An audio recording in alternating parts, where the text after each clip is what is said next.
कश्मीरी पंडित रैना साहब मेरे साथ मौजूद हैं। कश्मीरी पंडित रैना साहब, तमाम सारा दर्द आपने देखा है और इस बार जो पहलगांव में 26 लोगों की मौत हुई है, इस बार आर पार की लड़ाई हो जाए। देखिए, जिस वक्त हम कश्मीर से हमारा पलायन हुआ, जेनोसाइड हुआ, उस वक्त एक नैरेटिव बिल्ड हो गया कश्मीर में कि आपको जगमोहन ने निकाला है और ये मरकज की चाल है। पिछले 36 साल से हम इस नैरेटिव को कंटेस्ट कर रहे थे कि साहब ये मरकज की चाल नहीं थी, ये जगमोहन की चाल नहीं थी, ये एक genocidal act against Kashmiri Pandit था, against Hindu civilisation of Kashmir था। कोई नहीं माना इसको। इन 35-36 सालों में हमने दुहाई दी। और मुझे याद है एक बार हमने मिस्टर जैन हुआ करते थे एडिटर टाइम्स ऑफ इंडिया के, उनको बुलाया एक सेमिनार में। वो बहुत इंटेलेक्चुअल थे, बहुत विजनरी थे, बहुत विद्वान थे। और जैन साहब ने बोला कि मैं जो बात यहां पर आपसे कहूंगा आपको अच्छी नहीं लगेगी, लेकिन जो आपके साथ हुआ है वो अच्छा हुआ है, इसलिए क्योंकि आज जो कश्मीर में हुआ वो भारत के दूसरे प्रांत में होने वाला है और इस चीज की चर्चा आपको भारत के साथ करनी होगी और भारतवासियों के साथ करनी होगी। और जब मुर्शिदाबाद में हिंदुओं के साथ नरसंहार हुआ, मुझे जैन साहब की बात याद आ गई। और ये जो पहलगाम में 26 लोगों का कत्ल हुआ, जैसे कि हमारे प्रधानमंत्री जी ने बताया कि it is an attack on the soul of India, वाकई ये भारत की आत्मा पे प्रहार है। और यही बात हम 35 साल से अपने भारतवासियों को समझाने बिल्कुल आपने ठीक कहा रैना साहब, यह भारत की आत्मा पर प्रहार है और भारत की आत्मा पर अगर कोई प्रहार करेगा तो भारत इसे बर्दाश्त नहीं करेगा। गुड जोश। मैं आपको एक बात बताना चाहूंगा, जनरल बिपिन रावत जो उस वक्त चीफ ऑफ स्टाफ थे 2017 में, उन्होंने एक बात कही, we are fighting a 2.5 war. तो उसका मतलब था एक पाकिस्तान, एक चाइना और 0.5 वो ताकतें जो विद इन इंडिया है। हम पाकिस्तान से झेल सकते हैं, पाकिस्तान को लड़ाई कर सकते हैं, हमने बांग्लादेश भी किया, लेकिन जो पाकिस्तान भारत में रह रहा है उसके साथ हमारी लड़ाई है। और आप देख लीजिए जो पहलगाम टेरर अटैक हुआ, जो पहलगाम नरसंहार हुआ, और अगर जो जितना अनफोल्ड हो रहा है, जितना डिकोड हो रहा है पहलगाम टेरर, उसमें नई नई बातें आ रही है। सुनने में आया है जो छोटे छोटे दुकान वाले वहां पर थे, जो छोटी छोटी दुकानदारी करते हैं, वो गायब है। तो इसका मतलब है they were acting as sleeper cells for Pakistan.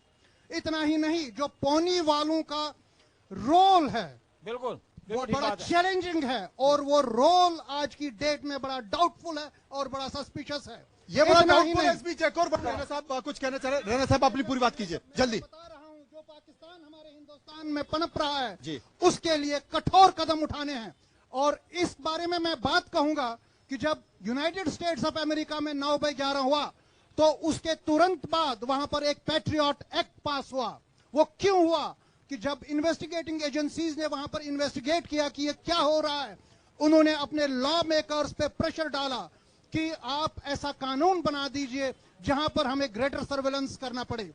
तो वहां के लॉ मेकर्स बड़े रिलक्टेंट थे, वो नहीं चाहते थे कि ऐसा कानून आए। लेकिन जो इन्वेस्टिगेटिंग एजेंसीज थी तो उन्होंने बोला कि आज जो वहां पर 9/11 में हुआ है, कल को वो आपके साथ होगा। और इसके चलते हुए लॉ मेकर्स ने वहां पर एक स्ट्रिंजेंट एक्ट बनाया जिसका नाम है पैट्रियट एक्ट। और वो पैट्रियट एक्ट क्या कहता है? वो पैट्रियट एक्ट कहता है greater surveillance on the citizens who have doubtful identity and doubtful character. और वो लोग जो रिलीजियस प्लेसेस को इस्तेमाल करते हैं एंटी इंडिया प्रोपेगेंडा के लिए, यहां तक कि उन्होंने वहां पर स्पाई कैंप्स भी रखे हैं वहां पर। और वो लोग जो एंटी अमेरिकन प्रोपेगेंडा करते हैं, और उसका नतीजा ये है कि 9/11 से लेके आज 2025 तक वहां पर एक भी एपिसोड नहीं हुआ। देखिए, अच्छी बात है जो ये रेजोल्यूशन J&K असेंबली में आया, बहुत अच्छी बात है। लेकिन जब हम नॉर्मलसी की बात करते हैं कि कश्मीर में नॉर्मलसी आती है, तो ये नॉर्मलसी हमने टूरिज्म के कंधे पे डाल दी है। और आज जब कश्मीर में प्रोटेस्ट हो रहा है, रेजोल्यूशंस पास हो रहे हैं, लोग सड़कों पे आ रहे हैं, इनको कोई दर्द नहीं है कि ये क्या हुआ, कैसे हुआ। इनको लगता है कि ये टूरिस्ट सीजन गया और हमारा नुकसान हो गया। इसके चलते हुए मैं कुछ बातें आपको कहूंगा जो शायद आपको जल्दी से। अच्छी नहीं लगेंगी। फरवरी में एक टेररिस्ट समिट होता है रावलकोट मुजफ्फराबाद में, 18 अप्रैल को। 18 अप्रैल को नहीं, फरवरी में हुआ, फिर 18 अप्रैल को। अच्छा, एक जहां पर हमास की लीडरशिप भी आई थी, वहां पर क्या हुआ ये तो भारत की सरकार को पता होना चाहिए। उसके बावजूद 25 मार्च को हमारे माननीय गृह मंत्री एक ट्वीट करते हैं, separatism is a history in Kashmir. और इसके चलते हुए अभी 1 महीना भी नहीं हुआ, 22 अप्रैल को एक कांड हो गया। मुझे ये बता दीजिए, आसिफ मुनीर ने जो लेक्चर कर दिया, जो उसने हिंदू मुस्लिम की बात कर दी, जो उसने कश्मीर को जुगुलर वेन बताया, वो क्या था? वो एक मैसेज था जो कश्मीर में स्लीपर सेल्स है, जैसे मैंने बताया, जो पाकिस्तान कश्मीर में पल रहा है, जो पाकिस्तान पनप रहा है, उनको बताने के लिए उठो वक्त आ गया है। और जिस वक्त रिलीजियस प्रोफाइलिंग होती है पहलगाम में, तो ये बात वाजे है कि ये जो सिलसिला ये आज का नहीं है, ये फरवरी से चल रहा है। बिल्कुल सही। मेरे साथ रैना साहब मौजूद हैं। रैना साहब, लोगों की भावना इस वक्त तूफान पर। देखिए, जो आहत भारत को पहुंचा है, जो आहत भारतवासियों को पहुंचा है, मुझे वो दिन याद आ रहे हैं जब 19 और 20 की रात में मैं भागा हूं कश्मीर से, सिर्फ एक पैंट और शर्ट में, और मेरी बीवी प्रेग्नेंट थी उस वक्त। और उसके बाद की जो कहानी है वो वहीं नहीं थमी। उसके बाद संग्रामपोरा हुआ, उसके बाद नादी मर्ग मास मैसेकर हुआ, उसके बाद चिट्टी सिंह पोरा हुआ, उसके बाद जो है जम्मू प्रोविंस में, हिंदू प्रोविंस में, वहां पर लोगों को निकाल के चुन चुन के मारा दिया। जो ये आज रिलीजियस प्रोफाइलिंग होती है वो उन दिनों वहां जम्मू में हुआ करती थी। और आज जब पहलगाम का नरसिम्हार हुआ है, इसमें भी रिलीजियस प्रोफाइलिंग है। और इसमें बहुत सिमिलरिटी है जो हमास ने 7 अक्टूबर 2023 में वहां पर इजराइल के साथ किया है। और वो भी वहां पर पर्यटक आए थे और वहां पर वो पार्टी मना रहे थे, और यहाँ पर भी ये पर्यटक पार्टी मना रहे हैं। साहब, एक छोटा क्वेश्चन एक छोटा सा पूछिए। जब ये सारा कुछ हुआ तो जम्मू कश्मीर का सीएम कौन था? वही मैं बता रहा हूं, मैं उसी वक्त आ रहा हूं। और दिल्ली में कौन सा था होम मिनिस्टर? मैं उसी पर आ रहा हूं कि उस वक्त के मुख्यमंत्री डॉक्टर फारूक साहब थे। मैं यही बताना चाहता था, इसीलिए मैं उंगली उठा रहा था। और मुख्यमंत्री ने रिजाइन कर दिया वो इंग्लैंड भाग गए। और उस वक्त क्या हुआ, जैसे ही जगमोहन जी आए, वहां पर एक एडमिनिस्ट्रेटिव वैक्यूम हुआ 15 से 20 दिन। और 15 से 20 दिन में जो कश्मीरी पंडितों का पलायन हुआ, about 70 to 80% Kashmiri Pandits were forced to leave Kashmir. यानी आज में भी राजनीति है और बयानों में भी राजनीति है। 1 मिनट, बिल्कुल। सबसे पहले ये जरूरत है जानने की कि क्या उस वक्त के मुख्यमंत्री किन हालात में स्टेट को छोड़ गए, क्यों वो स्टेट को हेडलेस छोड़ गए। ये देखिए, सब प्रोपेगेंडा करने के लिए बैठे हैं ये लोग। जो डिवीजन है वो तो पहले ही हुआ है। 1990 में क्या हुआ, कश्मीरी पंडित को नहीं, हिंदू सिविलाइजेशन को वहां से निकाला गया। और Kashmir is heading for a greater Islamisation. और जो पहलगाम में हुआ है ये उसका उदाहरण है। मैं आपको सही तरीके से बताऊंगा और अच्छे से बताऊंगा, कश्मीर न सुधरेगा और न सुधरा है। क्यों, तो कैसे सुधरेगा फिर? वही मैं बता रहा हूं, बताइए। और अगर हम नॉर्मलसी की बात करते हैं, हम टूरिज्म के कंधे पर डालते हैं। अगर कश्मीर में नॉर्मलसी हो तो कश्मीर की नॉर्मलसी का यार्डस्टिक होगा जब कश्मीरी पंडित्स को वो लेजिटिमेट स्पेस दे दी जाएगी जो 90 से पहले उसकी थी। आज कौन है कश्मीर में? क्या कोई हिंदू है? क्या कोई कश्मीरी पंडित है? और अगर कश्मीरी पंडित हमारे बेटे, भाई, बहन, प्राइम मिनिस्टर पैकेज में वो एम्प्लॉय हुए हैं 4,500 लोग, वो हाइब्रिड टेररिज्म के शिकार हो रहे हैं।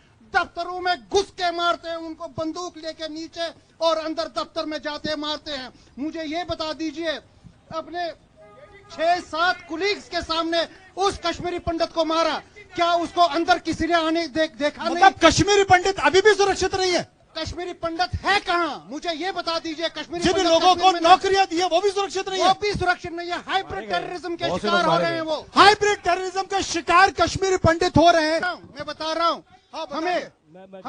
हमें काफी उपेक्षा थी बीजेपी के साथ, ये मैं बता रहा हूं।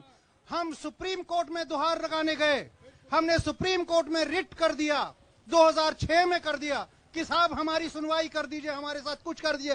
नतीजा क्या निकला? सुप्रीम कोर्ट ने 2016 में वो रिट दे दिया J&K हाई कोर्ट को कि भाई आप इनका फैसला कर लो। और जो आज की सरकार है, हम प्रधानमंत्री जी का बहुत रेस्पेक्ट करते हैं और प्रधानमंत्री जी की हमारे पास जो आज फेथ है और जो कॉन्फिडेंस है प्रधानमंत्री जी ने जो उन्होंने बोला वो करेंगे। लेकिन बदकिस्मती है कि बीजेपी सरकार ने भी अपने हाथ जवाब हाइब्रिड टेररिज्म वहां पर एक मेडिकल दुकान था, उनका नाम था मोतीलाल, शायद क्या मैं भूल गया, बिंद्रू साहब का दुकान था बरेलाल चौक में। उन्होंने कोविड में वहां लोगों की सेवा की, उन्होंने कश्मीर नहीं छोड़ा था। बिंद्रू साहब ने गूगल पे जाके देख लीजिए, वहां पर वो रहे, कोविड में सेवा की, घर घर लोगों को दवाई दे दिया।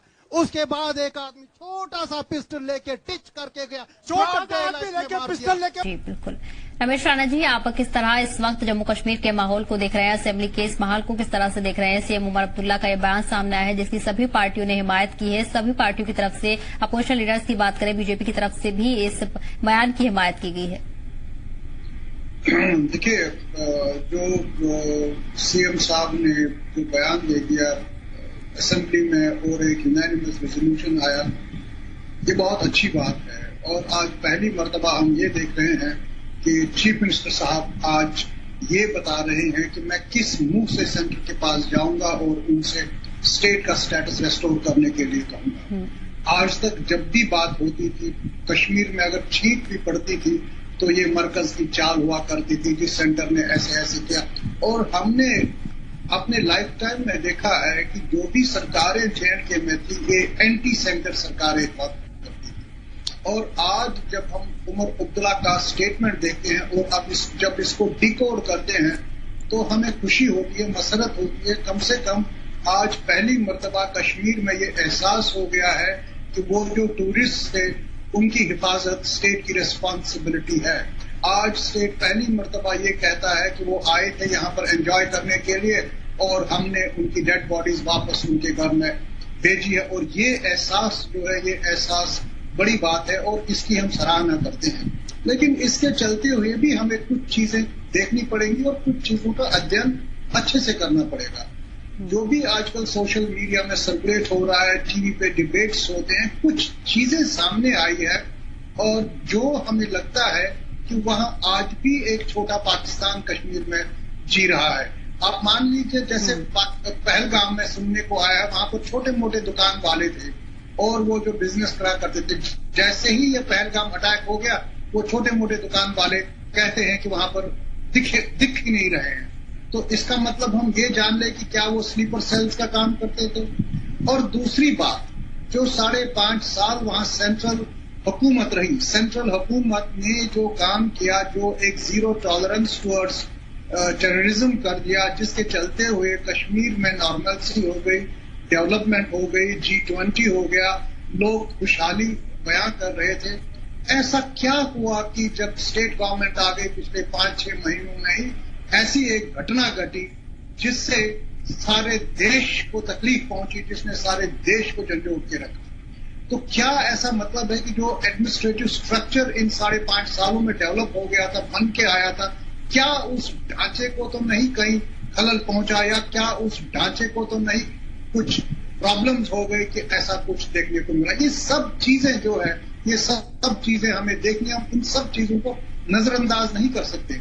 हम ग्राउंड रियलिटी को नजरअंदाज नहीं कर सकते। हम इस चीज को भी नजरअंदाज नहीं कर सकते कि आज भी वहां पर हाइब्रिड टेररिज्म है और आज भी हाइब्रिड टेररिज्म के चलते हुए लोग वहां पर हलाक होते हैं। अभी हाल ही में आपको जो असेंबली में ये रेजोल्यूशन पास हुआ, कारगामी साहब उठे हैं कि वो बोले हैं साहब आप ये जो है स्टेट रेस्टोर कर लो, और बाकी कुछ मेंबरान वहां पर ये बोल रहे थे कि साहब आपके मकान वहां पर क्यों जला रहे हैं लोगों के। साहब, जो कांड वहां पर हुआ है, जो सस्पेक्टेड टेररिस्ट है, जो टेररिस्ट है, जो ऑपरेशन फ्लश आउट टेररिस्ट हो रहा है, उनके मकान नहीं जलाएंगे तो क्या उनके हाथ चूमेंगे? तो ऐसी जो चीजें हैं वो थोड़ा सा तकलीफ देती है। लेकिन बहरहाल मैं इस बात से बड़ा सहमत हूं, इस बात से बड़ा खुश हूं कि कश्मीरी आज पहली बार देखने को मिला है कि वहां पर सड़कों पे आए और उन्होंने एहतजाज किया, प्रोटेस्ट किया, अगेंस्ट किया, और ये भी कहा कि पाकिस्तान को कि भाई हमें इस्तेमाल ना कर लीजिए। और इसमें कहीं ना कहीं मुझे लगता है कि हमने कुछ बहुत ही एक्सपेक्टेशंस लगाई थी कश्मीर के साथ। अभी हाल ही में 25 मार्च हमारे माननीय गृह मंत्री जी ने एक ट्वीट कर दिया था कि separatism in Kashmir is a history. तो इसके चलते हुए जब ऐसी घटनाएं घटती है तो मुझे लगता है कहीं ओवर एम्फसिस और कहीं ओवर स्टेटमेंट हम देते हैं कश्मीर की नॉर्मलसी को लेकर। और दूसरी बड़ी बात यह है कि नॉर्मलसी हमने टूरिज्म के कंधों पे डाल दी है। हम हमेशा जब नॉर्मलसी की बात करते हैं कश्मीर में तो टूरिज्म फुटफॉल की बात कर रहे हैं। तो इसका मतलब है कि नॉर्मलसी की जो परिभाषा है वो टूरिज्म पे मुनस्सिब है। टूरिज्म अच्छा हो गया तो नॉर्मलसी हो गई, टूरिज्म कम हो गया तो नॉर्मलसी नहीं। मुझे लगता है हमें इस माइंडसेट से निकलना चाहिए और एक होलिस्टिक अप्रोच करके ये देखना चाहिए कि क्या वाकई टूरिज्म एक इंडिकेटर है नॉर्मलसी का या नहीं। जी बिल्कुल बिल्कुल। रमेश राणा जी, जिस तरह अभी आपने जिक्र किया और वाकई ये एक बड़ा मसला है जम्मू कश्मीर के लिए, कहीं न कहीं लोकल सपोर्ट और दहशतगर्दों की मदद से भी हौसला दहशतगर्दों का बढ़ता है और अब इस पर और भी किया जा रहा है, इसे कंट्रोल करने की कोशिश की जा रही है। लेकिन क्या लगता है आपको किस तरह के सख्त कदम इससे लेकर उठाए जाने चाहिए जो किसी की भी हिम्मत न हो कि दहशतगर्दों तक मदद पहुंचाई जाए? देखिए, आज की डेट में एक डेटरेंस की जरूरत है, एक डेटरेंट एक्ट। मैं आपको बताऊंगा, जब 9/11 अमेरिका में हुआ था तो उसके तुरंत 3-4 महीने के बाद वहां पर एक पैट्रियट एक्ट आया। वो पैट्रियट एक्ट कैसे आया? जो इन्वेस्टिगेटिंग एजेंसीज थी, इन्वेस्टिगेटिंग एजेंसीज ने जब इन्वेस्टिगेट किया 9/11 तो उनको लगा कि जो अमेरिकन सिक्योरिटी है ये लूज है और कहीं ना कहीं इसको इंप्रूव करने की जरूरत है। तो उन्होंने अमेरिकन लॉ मेकर्स पे दबाव डाला कि आप एक एक्ट ऐसा लाइए जिससे इन्वेस्टिगेटिंग एजेंसीज को फ्री हैंड मिले ताकि आगे चल के ये कांड ना हो। तो उनका मतलब था कि आप एक डेटरेंट एक्ट बनाइए। जो लॉ मेकर्स वहां पर थे वो लॉ मेकर्स रिलक्टेंट थे, वो नहीं चाहते थे कि ऐसा कुछ आ जाए। लेकिन जो इन्वेस्टिगेटिंग एजेंसीज थी उन्होंने उनको फोर्स किया और उन्होंने उनको बताया कि आज अगर ऐसा हुआ है दूसरे लोगों के साथ, कल को ये आपके साथ हो जाएगा, आप इसको कैसे डील करेंगे। तो इसके चलते हुए उन्होंने एक पैट्रियट एक्ट बनाया। अब पैट्रियट एक्ट तो बहुत लंबा पैट्रियट एक्ट है, लेकिन ये patriot act it's aimed at the internal security situation जो अमेरिका की है उसको वाटर टाइट करने का। उसके चीफ 2-3 चीजें मैं आपको बताऊंगा। जो भी वहां पर सिटीजन्स है जिनका डाउटफुल ट्रैक रिकॉर्ड है, they are on the radar of intelligence agencies, complete monitoring. और जो जो रिलीजियस प्लेसेस वहां पर इस्तेमाल हो जाती है फॉर रिलीजियस प्रोपेगेंडा या कुछ और प्रोपेगेंडा के लिए, वहां पर स्पाई कैम्स उन्होंने लगाए हैं। और जो भी लोग एंटी अमेरिका स्पीच देते हैं और बाकी चीजें देते हैं, they come under the radar of investigating agencies. और भी इसके बहुत सारे प्रावधान हैं। ये एक वाटर टाइट एक्ट है और इसका नाम है पैट्रियट एक्ट। और ये एक डेटरेंट बन गया है अमेरिका में। अब आप मान के चलिए 2001 से आज हो गए 2025, तब से लेके आज अमेरिका में कुछ नहीं हुआ। हमारे यहाँ कानून भी है, सब कुछ है, कोटा भी आ गया, टाडा भी आ गया, लेकिन यहां पर मैंने जो बताया, एक बार मैं आपको बताऊंगा कि जो जनरल बिपिन रावत थे, जनरल बिपिन रावत ने 2017 8 जून को बताया था कि वी आर फाइटिंग 2.5 वॉर। पहला उसने बताया चाइना के साथ, दूसरा उसने बताया पाकिस्तान के साथ, और 0.5 बताया उसने विद इन इंडिया, जो कंट्री के हमें कॉन्ट्रडिक्शंस है, अपोजिशन है, बाकी चीजें हम उनके साथ। ये जो ये 0.5 वॉर है, ये 0.5 वॉर हमारे लिए मतलब रखता है। और जब तक हम ये 0.5 वॉर नहीं जीतेंगे, और वो तब हम जीतेंगे जब हमारे पास एक डेटरेंट होगा, एक डेटरेंट एक्ट होगा। तो इसी डेटरेंट एक्ट के तहत ये एक्चुअली नहीं पास हुआ है कि जो वहां पर ब्लास्ट हो रहे हैं कश्मीर में, टेररिस्ट के घर जला दिए जा रहे हैं, ऑपरेशन फ्लश आउट हो रहा है। और ऐसे में क्या होता है, जब तक आप डर और खौफ उस आदमी के दिल दिमाग में नहीं डालेंगे कि भाई अगर तुम ऐसा करेगा तो ऐसे होने की संभावना है, और जब तक उनके पेरेंट्स, जो मेरे पहले जो प्रवक्ता बोल रहे थे, उन्होंने सही बोला कि भाई आपका पैसा आ रहा है कहां से आ रहा है, जब तक ये पेरेंट्स क्वेश्चन न करेंगे, जो उनका लक्सूरियस लाइफस्टाइल है, जब तक वो क्वेश्चन नहीं करेंगे, जब तक वो अपना सिक्योरिटी इंप्रूव नहीं करेंगे, सरकार कहां तक जाएगी और किस हद तक जाएगी। हाँ, एक बात की खुशी है कि जो इंटेलिजेंस एपरेटस है, जो इंटरनल इंटेलिजेंस ग्रिड है, जो फुट सोल्जर्स जो इंटेलिजेंस प्रोवाइड करते हैं सिक्योरिटी एजेंसीज को, पुलिसिंग को, बाकी वो बड़ा सराहनीय है। लेकिन मैंने बताया वो तब तक संभव नहीं होगा जब तक आप एक deterrent act like patriot act पास नहीं करेंगे। जी बेशक। रमेश राणा जी, एक तरफ की तस्वीर है जिस पर सख्त कदम उठाने की सरकार की तरफ से पूरी उम्मीद दिलाई गई है और कहीं न कहीं उसकी तैयारी लगातार मरकज की तरफ से की जा रही है, लेकिन दूसरी तरफ कश्मीरियत की तस्वीर भी इस बीच हमने देखी है जहां टूरिस्ट को बचाने के लिए अपनी जान पर कई कश्मीरी खेल गए, उनकी जान अपनी जान कुर्बान कर दी टूरिस्ट को बचाने के लिए। दूसरी तरफ ये भी तस्वीरें सामने आई है जहां पहाड़ से नीचे उतरते हुए टूरिस्ट के बच्चों को अपने कंधों पर बैठाए जो कश्मीरी है वो वहां से उतर रहा है और लगातार जो मुखालिफत है जम्मू कश्मीर में वो देखने को मिल रही है। कैंडल मार्च किए जा रहे हैं, बड़ी मुखालिफत देखी जा रही है। इस तस्वीर को आप किस तरह देखते हैं? इसके हवाले से आप क्या पैगाम देना चाहते हैं?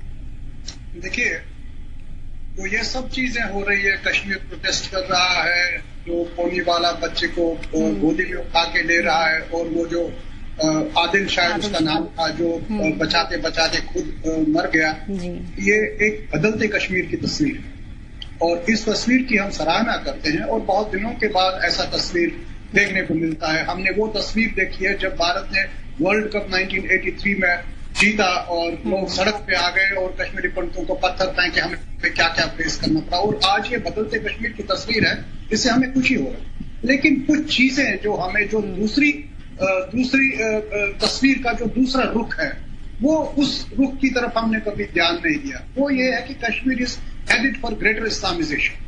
अभी आप देख लीजिए कश्मीर का जो इस्लाम है, हनफी इस्लाम, उस Hanafi Islam, there is an attempt of Arabization of Hanafi Islam. और ये जो ये हनफी इस्लाम आज की डेट में आप ये देख लीजिए, अहले हदीस फेथ वहां पर इमर्ज हो गई है और ये अहले हदीस फेथ में जो रिलीजियस कंजर्वेटिज्म ज्यादा है, आइडियोलॉजिकल एजेस हार्ड है, और इसके चलते हुए जो हम ग्राउंड लेवल पे एक्टिविटीज देखते हैं, आप देख लीजिए ड्रेस कोड हमारे बच्चियों का चेंज हो गया, नाम जो लिबरल नाम थे वो चेंज हो गए, वो अरबाइजेशन ऑफ नेम्स हो गया है, और यहां तक इन चीजों को फ्यूल जो किया है जो हमारे माननीय मेंबर पार्लियामेंट साहब है, जो टूरिज्म को बताते हैं कल्चरल इन्वेजन, और ये सब चीजें कहीं न कहीं किसी न किसी सिचुएशन को कश्मीर को उस मकाम तक नहीं ले जाते हैं जहां तक हम ये कहेंगे कि लिबरल कश्मीर है और प्लूरल कश्मीर है।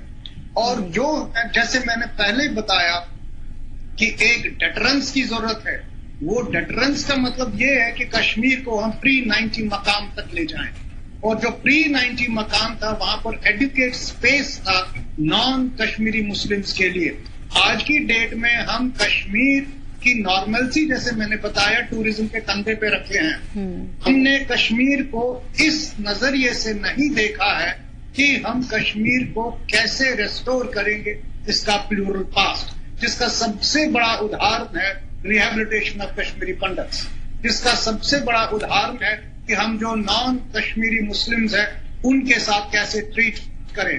अभी आप देख लीजिए 2-4 साल पहले जब डोमिसाइल एक्ट आ गया था और हरी सिंह हाई स्ट्रीट में वो सुनार था, उसने मकान ले लिया था, 3 दहाड़े उसकी हत्या की गई थी। तो ऐसा भी होता है। तो इसके चलते हुए सबसे जो इम्पोर्टेंट चीज है, हमें इस मिलिटेंसी को फाइट करते करते एक डी रेडिकलाइजेशन प्रोग्राम भी करना चाहिए, क्योंकि जब तक आप डी रेडिकलाइजेशन प्रोग्राम नहीं करेंगे तब तक ये जो ये पहलगाम है, ये ऐसे पहलगाम होते रहेंगे। और मेरा मानना है कि कश्मीर न कभी नॉर्मल था और न कभी नॉर्मल रहेगा, क्योंकि बार बार ऐसी घटनाएं घटती रहेंगी, बार बार बिंद्रू साहब मरते जाएंगे, बार बार वो कश्मीरी पंडित जो काम करते हैं अंडर प्राइम मिनिस्टर पैकेज, उनके दफ्तरों में घुस के उनको हाइब्रिड टेररिज्म का शिकार होना पड़ेगा। तो इसके चलते हुए हमारा जो है काउंटर इंसर्जेंसी मेजर्स है, काउंटर इंसर्जेंसी मेजर्स का सिक्योरिटी तो एक अहम इंपॉर्टेंट एस्पेक्ट है कि सिक्योरिटी वाइज हम कैसे टेररिस्ट को फ्लश आउट करेंगे, कैसे उनसे डील करेंगे। लेकिन at the level of society, civil society, यहाँ पर एक चीज से मुझे बड़ी मसरत होती है, बड़ी खुशी होती है कि आज मस्जिदों से ये आया है कि भाई हमें कंडेम करना चाहिए टेररिज्म, हमें ये सब चीजें।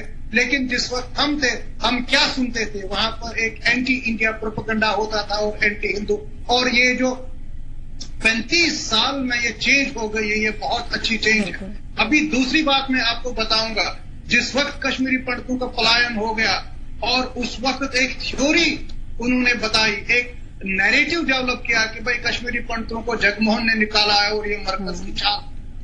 35 साल हमें लगे इस बात को बताने के लिए कि साहब ये मरकज की चाल नहीं है, ये कुछ नहीं, ये एक इस्लामिक टेररिज्म है। आप देख लीजिए, उसके बाद संग्रामपुरा हो गया, उसके बाद नादी मर्ग हो गया, उसके बाद चिट्टी सिंहपोरा हो गया, उसके बाद कालूचक मैसेकर हो गया, बहुत सारे ऐसे मैसेकर होते रहे। इवन 2000 में जब बिल क्लिंटन आए तो वहां पर उन्होंने 26 नादी मर्ग को मार दिया। यहां तक कि जब हमारे वाजपेयी जी ने लाहौर बस यात्रा कर दी, अभी वो लाहौर बस यात्रा पहुंचे ही नहीं थे तो यहां पर 20 आदमी का कत्ल रजौरी में हो गया। अभी HD वैंस यहां पर थे। ऐसी बातें जो है, ये ऐसी बातें हमें बहुत परेशान करती है। तो इसीलिए मैंने बोला कि जिस वक्त मुझे याद है, और हम उस वक्त बड़ा सेमिनार क्या करते थे, यहाँ पर प्रोटेस्ट क्या करते थे। एक सेमिनार में हमने गिरिलाल जैन को बुलाया था, यहाँ पर अर्ली 90s में। Girilal Jain times of India के एडिटर हुआ करते थे, बहुत विजनरी थे, बहुत पॉलिटिकली काबिल थे, सोचने समझने वाले व्यक्ति थे। उनका बहुत बड़ा योगदान था कश्मीर की, इंडिया की जर्नलिज्म में। तो उन्होंने हमें बताया कि जो मैं यहाँ पर बताऊंगा वो आपको अच्छा नहीं लगेगा, लेकिन वही हकीकत है। वो ये है कि आप लोगों के साथ अच्छा हुआ कि आप लोगों को वहां से निकाल दिया। क्यों? क्योंकि आपको भारत को समझाना है, भारतवासियों को समझाना है कि देखिए कॉन्सिक्वेंसेस ऑफ इस्लामिक टेररिज्म क्या है। और यही बात हम 35 साल से बताते रहे। आज जब पहलगाम का कांड हो गया तो मुझे कहीं ना कहीं ये लगता है कि गिरिलाल जैन ने जो बात 36 साल पहले कही थी वो आज भी वैलिड है और कल भी वैलिड होगी। तो इसके चलते हुए जो मैंने बताया कि एक कश्मीर में एक डी रेडिकलाइजेशन करने की भी जरूरत है, रेस्टोरेशन, इसको prevention of Arabization of Kashmiri इस्लाम की भी जरूरत है। और अगर आज मस्जिद से यह ऐलान होता है और बड़ी खुशी की बात है कि तो ये इसको मजम्मत करते हैं, कंडेम करते हैं, वही मस्जिद है इस चीज से के लिए भी इस्तेमाल होनी चाहिए कि हमारे बच्चे जो कश्मीर के हैं रेडिकलाइज न बने, ताकि कल को एक और पहलगाम न हो सके। जी बेशक। रमेश जी, आप किस तरह इस मेमो मुफ्ती के इस बयान को देख रहे हैं, क्योंकि उसमें कुछ फैमिलीज ऐसी भी हैं जिनकी शादी पाकिस्तान में हुई है, जिनकी शादी भारत में हुई है, उन्हें ये फैसला संजीदा लग रहा है और उन्होंने भी सरकार से अपील की है कि इस फैसले पर गौर किया जाए। और कहीं न कहीं उनकी अपील है ये लगातार जारी है और इसी सिलसिले में मेमो मुफ्ती का हाल ही में ये बयान सामने आया। देखिए, सबसे पहले law of the land must ओबे।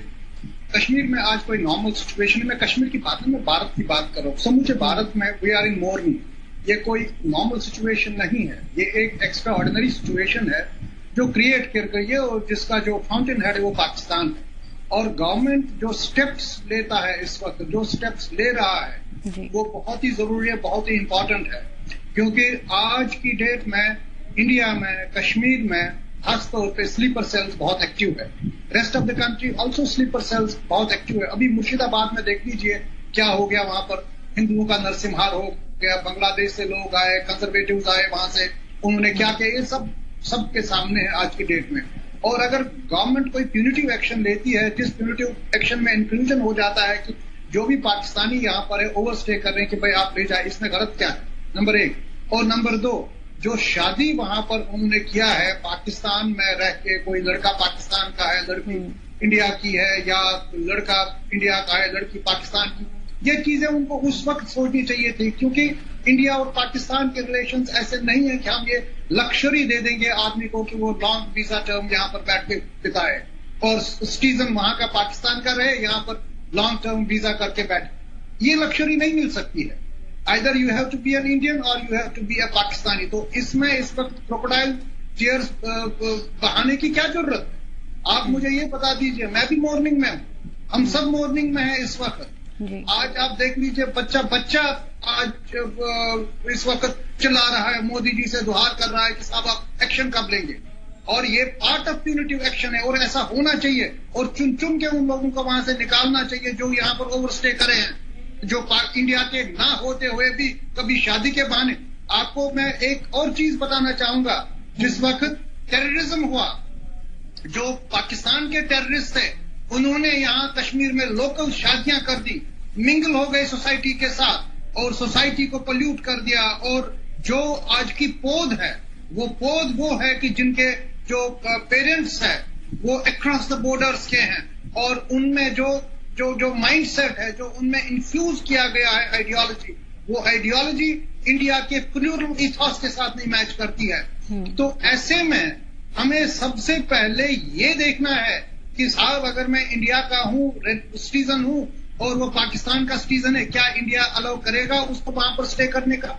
तो आज अगर वो आंसू बहा रहे हैं, मुझे कोई सिंपैथी नहीं है ऐसे आंसुओं के साथ। Thank you.